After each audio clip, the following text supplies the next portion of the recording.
Salut! Donc là, tu ne le sais pas, j'ai juste changé de suite, mais c'est le même jour que les deux autres vidéos précédentes. Et aujourd'hui, je vais te partager quelques réflexions que j'ai eues. Donc, l'effort est plus important que les résultats. Et je vais parler aussi de la vraie force. C'est quoi la puissance de l'authenticité, de la vulnérabilité? Et après, de d'autres sujets, probablement apprendre à poser les bonnes questions, discuter avec les jeux de société. Donc, c'est parti. Donc la vraie force, c'est quoi? Donc si je te pose la question de la vraie force, c'est quoi? Tu me diras peut-être que c'est la force physique, c'est la force mentale, et voilà, je sais pas vraiment ce que tu dis, ce que tu penses tout simplement, mais je te dirais que la vraie force, c'est la force d'affronter la vie et aussi d'être authentique et vulnérable. Parce qu'en fait, tout simplement, on pense que dans la vie de tous les jours, si tu veux vraiment être quelqu'un de fort, tu dois être quelqu'un voilà, qui est ferme, qui prend des décisions, qui a jamais peur de rien, qui pleure jamais. Bon, c'est dans l'imaginaire collectif, voilà, on va dire peut-être du Giga Chad ultra méga fort mentalement, qui a jamais aucun souci et qui est prêt à affronter tous les problèmes qui lui viennent à la gueule, tout simplement. Et bah pour moi, non, c'est pas vraiment ça la vraie force, c'est la force aussi d'assumer tes côtés où tu es peut-être moins sous ton meilleur jour, tes côtés d'ombre, d'obscurité, et aussi d'être sincère et authentique, parce que personne n'aime quelqu'un, bah, n'apprécie quelqu'un qui n'a pas de faille. C'est-à-dire que même les super-héros, en général, Batman, Superman, ou même dans One Piece, tu vois, ils ont le fruit du démon. Le fruit du démon, ils ont une faiblesse, ils sont dans l'eau, et ils sont faibles vis-à-vis du Kairoseki, donc le minéral marin, je crois. Bon, bref, tu vois, chaque personnage a des faiblesses. Et dans tous les animés, mangas, il y a toujours la kryptonite verte avec Superman. Bon, bref, il y a toujours une faiblesse. Tu vois, Batman, lui, il se bat que la nuit, tu vois, il se bat jamais en journée, tu vois, donc c'est une chauve-souris. Bon, bref, c'est tout ça. Spider-Man, il a aussi probablement des points faibles, tu vois. Mais bon, donc c'est important, comme je l'ai dit, d'avoir cette authenticité, cette vulnérabilité et d'assumer pleinement qui tu es dans tes points faibles et dans ce que tu aimes aussi. Tu vois, par exemple, j'avais écrit une idée, tu aimes ce que tu aimes, accepte-le. Ça veut dire que par exemple, il y a des personnes, tu vois, il y a des enfants en général qui vont peut-être aimer les voitures et il y en a qui vont peut-être aimer, il y a peut-être des enfants garçons qui vont aimer les poupées, tu vois. Bon, moi, en tout cas, moi, ça me dérange pas, tu vois, parce que tu peux pas décider que tu vas aimer ça ou pas, en fait, c'est instinctif. En fait, je sais pas vraiment, en fait, si c'est vraiment instinctif ou c'est l'environnement qui a fait que tu deviens comme ça, mais je pense quand même il y a des choses, ça vient vraiment du plus profond de toi, tu vois. C'est-à-dire que vraiment en fonction de ta personnalité, de comment tu as grandi, bah il y a des choses comme ça, bah voilà, tu vois, tu peux pas les contrôler. Et c'est vrai que, tu vois, par exemple, pour pas mal de d'hommes, bah, il y en a qui aiment pas forcément regarder des shoujo, tu vois. Les shoujo, c'est plutôt adressé, par exemple, à une tranche féminine, à des jeunes femmes, à des adolescentes, à des adultes femmes. Bon, ça, c'est Josei plutôt. Mais en gros, c'est moins populaire, tu vois. Par exemple, tu un mec qui va souvent te dire, bah, moi j'aime bien les shonen, j'aime bien Shingeki no Kyojin, j'aime bien One Piece, j'aime bien Naruto, Dragon Ball. Bon, tu vois, des gros classiques des shonen de sport, IQ, Kuroko no Basket et tout, quoi. Alors que les animés, bon, c'est un exemple des animés, mais il y a plein d'autres genres dans les animés, tu vois, il y a les tranches de vie avec Arya, Clannad, tu vois, j'ai vraiment pas d'idée qui me vient en tête là, mais j'ai regardé énormément d'animés. Yuri Camp, Non Non Biyori, tu vois, bon, tous ces Keon et tout. Violet Evergarden. Bon, bref, il y en a plein. Il y a aussi les shoujo, tu vois, avec. Attends, Ore Monogatari. Je sais pas pourquoi j'ai sorti ça en premier. Kaoru Rin Tohana, Fruit Basket, Keicho wa Maid-sama, Kimi ni Todoke. Kimi ni Todoke d'ailleurs, qui a eu la troisième saison en animé, hein. Franchement, on ne s'attendait plus du tout à avoir une saison de Kimi ni Todoke, parce qu'il y a eu la saison 1, saison 2, qui sont sortis aux alentours de 2009, 2010, 2011 plus ou moins. Et là, Kimi ni Todoke saison 3, elle est sortie en 2024 et je m'y attendais pas du tout. J'étais allé sur My Anime List et j'ai découvert qu'il y avait la troisième saison. Parce qu'en gros, Kimi ni Todoke, c'est un shoujo qui a commencé, je sais plus quand, vers 2008 et qui s'est fini vers 2017. Ça a duré environ 10 ans, je crois, plus ou moins. Et l'animé, ça avait adapté vraiment que un quart ou un tiers du manga, bon, plus ou moins. Et donc c'était vraiment cool de revoir Kimi no Todoke, voilà, la saison 3. Surtout que moi j'ai eu le manga, bon bref. Et donc tout ça pour dire que toi tu aimes ce que tu aimes. Et là j'ai regardé Love Live Superstar, donc il n'y a pas longtemps. Donc je l'avais mentionné dans une vidéo, mais je vais le rementionner ici. Parce que ça a un rapport avec la vulnérabilité et l'authenticité. C'est que, en tout cas, je pense que parmi les mecs, il y a très peu de gens qui regardent du Love Live. En plus, c'est très bien Love Live, hein. Bon, Love Live, pour redonner un petit peu, pour reparler un peu de la licence, il y a eu la première génération avec Muse, qui était vers 2013, je crois, l'animé. 2013-2014, il y a eu 2 saisons, il y a eu un film. Après, il y a eu Sunshine, il y a eu Aquars, donc c'est le groupe, le nom du groupe. Il y a eu 2 saisons et un film, si je dis pas de bêtises.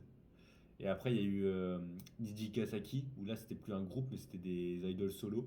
Il y a eu 2 saisons, je crois, et il va avoir un film. Et là, il y a eu Superstar qui date de 2021. Il y a eu 3 saisons. Et donc, j'ai vu la troisième saison il n'y a pas longtemps. Franchement, c'était vraiment très sympa. Franchement, j'adore les musiques de Love Live. Elles donnent beaucoup d'énergie, hein. J'ai regardé souvent les commentaires dans les musiques de Love Live, que ce soit Happy Happy Train to Go. Je sais plus comment s'appelle le nom de la musique. Yuki Wadoko Muneni.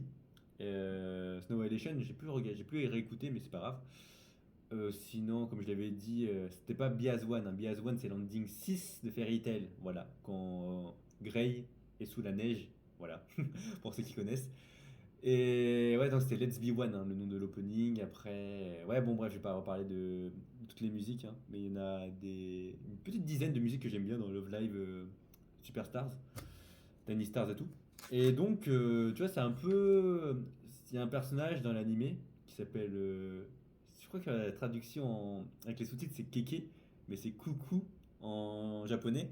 Et il dit un truc du genre, ouais, tu vois, j'aime les habits, j'allais dire les habits frivoles, mais c'est pas ça. Mais j'aime les habits mignons, j'aime les chansons, j'aime chanter, tu vois, Je sais plus vraiment ce qu'elle dit, mais elle dit des trucs comme ça, tu vois, elle aime les trucs mignons, kawaii et tout. Et c'est ça, tu vois, qui est bien aussi, tu vois, dans les animés, en général, c'est de accepter qui tu es et tes passions. Tu vois, il y avait un autre animé aussi, je sais plus c'est quoi, c'est ça, c'est Sono Bisquet, je crois, ça s'appelle. Donc c'est un lycéen, encore une fois, qui aime bien la couture. Et tu vois, la couture, quand t'es un mec, bon, voilà, on va éviter les gros clichés, mais c'est pas forcément le truc que tu penses, tu vois, en premier, tu vois, chez un mec. Tu vas pas dire, ouais, lui, c'est un couturier, tu vois. Même si c'est un métier, hein, je sais pas si c'est en voie de disparition, couturier, mais bref. Donc en gros, tu vois, il assume pas trop.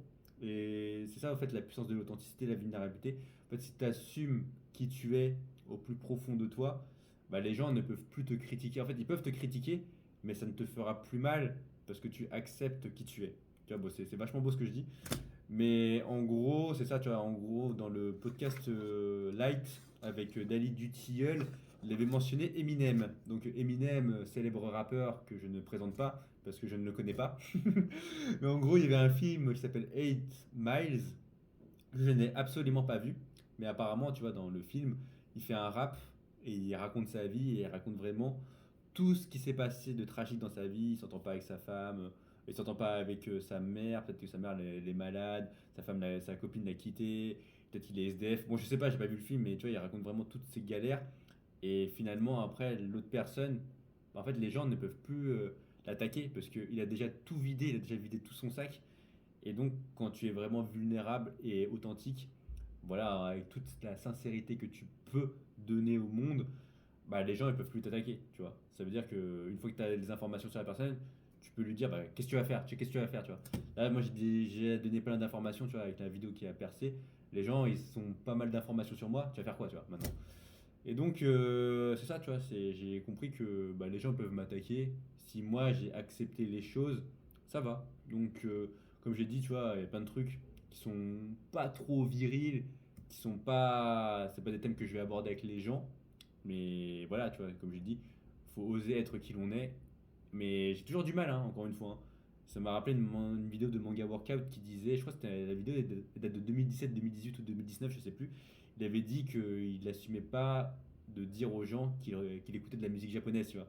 Et c'est vrai que moi j'ai toujours ce problème tu vois, même si je te dis, tu vois, je suis authentique et sincère et vulnérable, il y a des trucs que j'aime bien garder peut-être pour moi quand même, tu vois. Même si ça me dérange pas de dire que tu vois, j'aime bien des openings d'animés, des musiques de jeux vidéo et tout. et j'écoute quasiment que ça, et que la musique Serge Gainsbourg, Johnny Hallyday, j'allais dire Serge Lama, mais Patrick Fiori, Patrick Bruel, je sais pas, Matt Pokora, M. Pokora et tout, bah voilà, tu vois, j'écoute pas forcément, mais je connais un petit peu leur musique, hein, j'ai déjà entendu. Bref, tout ça pour dire que soyez authentique et sincère parce que les gens après pourront plus vous attaquer et il faut apprendre à s'accepter soi-même. Voilà, bah, les choses qui sont un peu hors de la société, quoi. Maintenant, je vais parler du fait. Ça fait combien de temps que je parle? Je n'ai pas appuyé. Alors, ça fait déjà 10 minutes. Ok. Donc là, je vais appuyer sur ma montre. Comme ça, je vais essayer de tourner une vidéo de 15-20 minutes max. Donc, je vais parler maintenant du fait d'apprendre à. Non, je vais peut-être parler du second cerveau de Dali Dutiel avec Obsidian. Donc là, ces temps-ci, j'ai écouté un podcast qui s'appelle Light, qui est fait par Dali Dutiel. Et il avait parlé du second cerveau. Donc, je te laisserai regarder c'est quoi le second cerveau. En gros, c'est une plateforme où il a mis toutes les recherches qu'il a effectuées dans sa vie. C'est-à-dire qu'il a un Obsidian, donc si tu connais pas Obsidian, c'est un logiciel pour prendre des notes. Et en gros, il y a des cartes mentales et il peut relier les idées entre elles. C'est-à-dire que par exemple, il peut relier, je sais pas, la psychologie avec un podcast, un livre avec une autre idée. Et c'est vraiment incroyable parce que c'est-à-dire que ça fait vraiment un peu une carte mentale et une idée reliée à une autre idée. Et je trouve ça assez incroyable, sa prise de notes. Ça me fait beaucoup réfléchir parce que moi, je fais souvent un résumé de la journée, mais j'écris juste et je relis pas les idées entre elles. Et en fait, on sait que par rapport à la mémorisation et pour vraiment relier les idées, en fait, pour la mémorisation et pour retenir les choses, une des choses les clés pour mémoriser, c'est de relier les idées entre elles. Par exemple, si moi je te dis plage, il y en a qui vont ils vont penser à une plage, peut-être qu'ils ont visité. Moi, j'ai pensé à la plage de Final Fantasy VIII parce que c'est dans l'introduction du jeu. J'ai pensé à une musique, tu vois, Sandy Beach at Gumbo, je crois, c'est la musique de Grandia. J'ai pensé à d'autres trucs que toi tu penseras pas. Et donc, c'est le fait de relier ces idées. Tu vois, même le rouge, toi tu vas peut-être penser à la couleur rouge. Moi, je vais peut-être penser à Power Rangers Force Rouge. Je vais peut-être penser au sang. Tu vois, je vais penser à d'autres choses. Que toi, tu relierais pas, tu vois. Ou je pensais à une fleur écarlate, tu vois, des trucs comme ça. Et donc, ce qui fait avec le second cerveau d'ATL sur Obsidian, je trouve ça très intéressant de relier une idée, etc., avec d'autres idées. Parce que c'est comme ça en fait que tu mémorises les choses, quoi. Mais bon, après, ça coûte 20 euros. C'est pas très cher, hein. 20 euros pour vraiment accéder à un résumé d'idées. Bon, après, c'est les idées de Daily Dutiel, hein. C'est-à-dire que c'est lui qui a résumé ce qu'il a lu, ce qu'il a écouté à travers les podcasts et il les a tout mis dans un Obsidian, comme je l'ai dit. C'est ses idées, mais après, c'est quand même intéressant de voir les idées des autres, de voir comment ils relient tout ça. Parce que c'est en s'inspirant, en écoutant les autres, que justement, après, ça te permet aussi de créer tes propres réflexions. Parce que tes réflexions aussi, tu les crées grâce aux autres. Donc voilà, est-ce que j'ai parlé. Je vais te parler un peu de apprendre à poser les bonnes questions avec le jeu de société Discutech et ça va me relier à l'idée des jeux de société et ça sera le dernier sujet du jour et avec l'authenticité aussi, tout simplement, ça va relier la vulnérabilité et l'authenticité. Donc en gros, moi je suis en master MEF et il y a quelqu'un de ma classe, bon on va pas mentionner les prénoms comme je l'ai dit, on va l'appeler Alain. On va l'appeler Alain. Il a ramené un jeu de société qui s'appelle Discutech. Et en gros, Discutech, c'est un jeu de société où il y a 110 questions dessus dans le jeu. Et c'est des questions assez profondes. C'est qu'est-ce qui te rend heureux, qu'est-ce qui te fait vibrer. Si tu étais Premier ministre, bah, tu ferais quoi pour changer l'état de ton pays. Tu voudrais aller où? Tu crois en quoi? Bon, en fait, c'est des questions assez profondes pour apprendre à connaître l'autre en profondeur et pas juste des questions, ouais, le ciel il est bleu, t'as mangé quoi le midi? Et donc, bah, on a joué un peu à ce jeu. En fait, j'avais utilisé aussi accessoirement le livre Deviens un aimant social de Charlie Head. Parce qu'en gros, dans ce livre, il y a 101 questions à poser. Donc, j'avais pris en photo les 101 questions. J'avais joué avec Alain et François au restaurant universitaire. En gros, se poser des questions. Je leur disais, bah, dis un nombre entre 1 et 101. Et après, bah, ils me disaient un nombre, par exemple 60. Et après, bah, je posais la question 60. Et donc, en fait, en posant ces questions, ça permet tout simplement de découvrir des choses qu'on ne connaissait pas chez l'autre. C'est-à-dire que là, on est en janvier, au moment où je te tourne cette vidéo, et je ne sais pas quand je vais l'uploader. Et donc, en gros, ça fait 3 4 mois on se connaît, mais sans se connaître. Tu vois, c'est-à-dire que j'aime bien dire cette phrase, mais des fois, tu passes beaucoup de temps avec des personnes, mais tu passes juste du temps. Je ne veux pas dire que tu passes pas du temps de qualité, mais tu poses pas des questions pour vraiment les connaître, c'est-à-dire que c'est juste du situationnel, tu marches avec eux, tu dis, tu vois, dès que tu penses à des choses dans ta tête, bah, tu vas les énoncer, tu te dis, ah bah là, il y a un monument, là, ok, il est quelle heure, là, il faut prendre le train, ouais, t'as fait quoi de ta journée, là, il s'est passé ci, il s'est passé ça, donc tu vois, c'est juste des idées qui vont popper dans ta tête, tu vas les dire, alors que là, vraiment, le fait de poser des questions précises, c'est vraiment intéressant parce que c'est des choses qu'on ne fait pas dans la vie de tous les jours et c'est dommage. Et justement, en jouant à ce jeu, Discutech et en posant les questions de Charlie Head, ça nous a permis de mieux nous connaître. Parce qu'il y avait une question, c'était quel est ton plus gros déclic? Et moi, personnellement, bah, voilà, j'ai plein de déclics dans ma vie, hein. J'ai eu plein de moments qui étaient impactants, qui ont modifié, on va dire, ma vision du monde. Et moi, j'ai pas de grand chose à cacher parce que, de mon point de vue, en fait, si tu parles pas des choses voilà, qui t'ont forgé, qui t'ont formé, qui tu es, en fait, les gens te connaissent pas. C'est-à-dire que là, par exemple, j'aime bien dire cette phrase, mais toi, tu me connais pas, même si tu connais des informations sur moi. Bon, après, si tu me connais dans la vraie vie, peut-être que tu me connais, mais si tu me connais pas dans la vraie vie, voilà, en fait, il y a tellement de contexte à prendre en compte pour connaître une personne. Ça veut dire que, bah, s'il y a le moment où tu la vois en face à face, il y a le moment où tu le vois peut-être avec ses amis, où tu le vois en groupe avec des inconnus, tu le vois, je sais pas, dans sa profession, peut-être que voilà, si je suis prof, je serai encore différent. Quand tu es coach sportif, tu es encore différent. Avec ta famille, peut-être tu t'agis encore différent avec des inconnus que tu connais pas, ou avec les amis d'amis.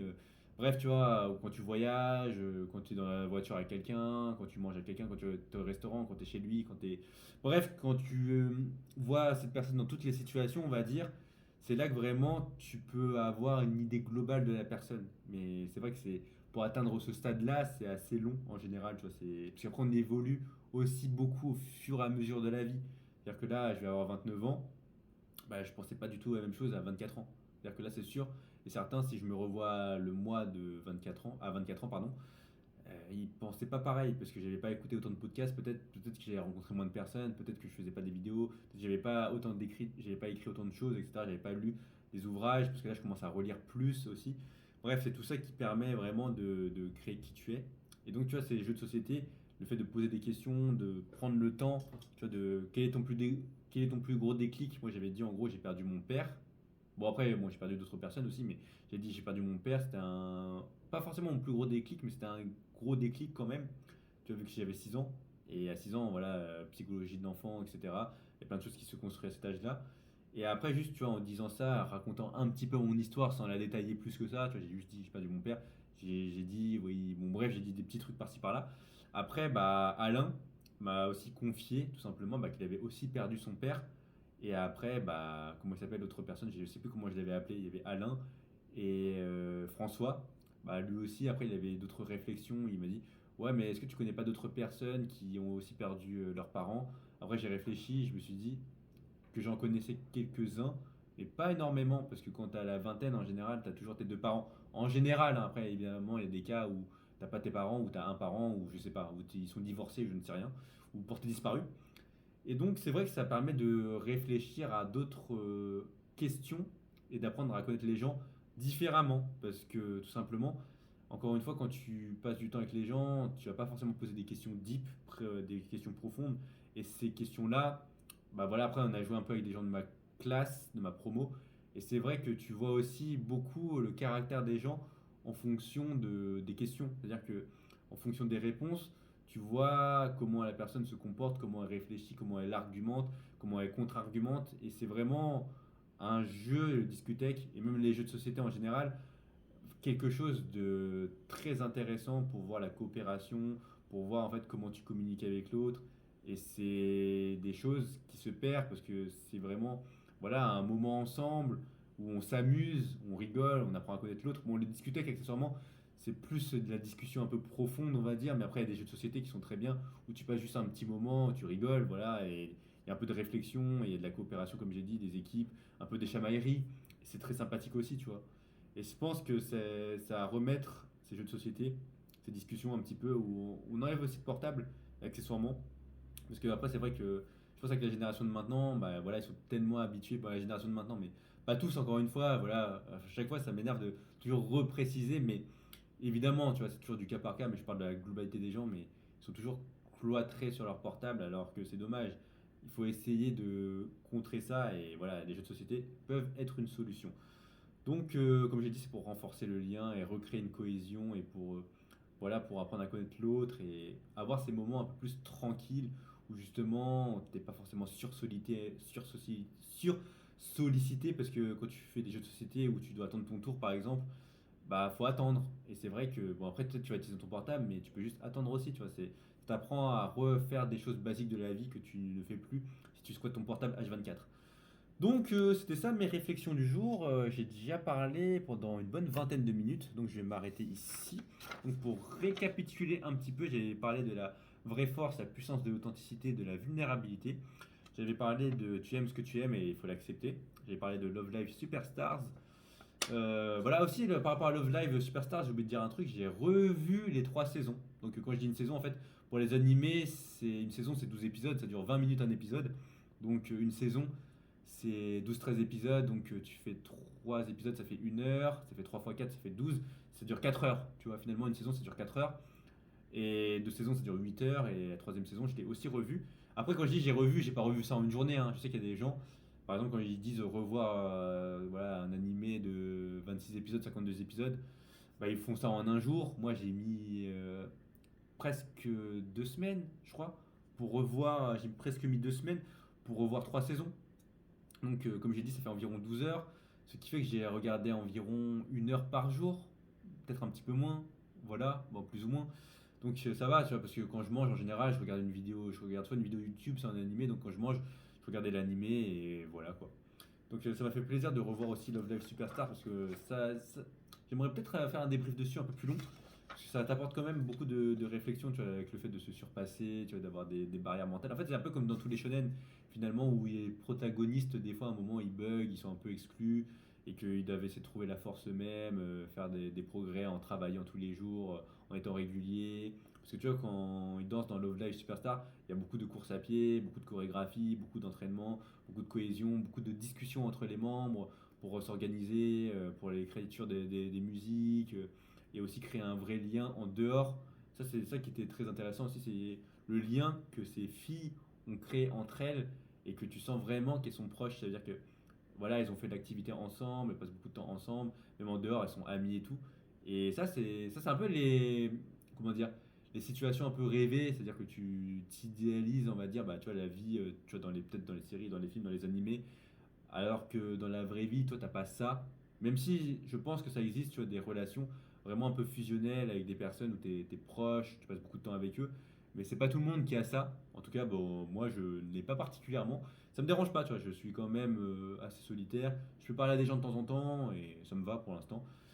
Mais voilà, donc je redévelopperai peut-être un jour sur Love Live Superstars. Et j'avais parlé aussi des jeux de société, le discutech, apprendre à connaître les gens, à vraiment discuter et à ressouder ce lien qui se perd finalement aussi de rien faire et de juste être ensemble autour d'une table et de pas regarder la télé ou de pas regarder un film, mais juste être ensemble, voilà, sans aucune distraction. Donc voilà, bah, j'espère que tu as apprécié cette. Je sais pas pourquoi j'ai tapé. C'est vrai que des fois j'ai des tics comme ça, je sais pas pourquoi je l'ai fait. Mais c'est pas grave. Donc n'hésite pas à liker et t'abonner et à partager si tu as apprécié cette vidéo. Et je te dis salut pour une prochaine vidéo.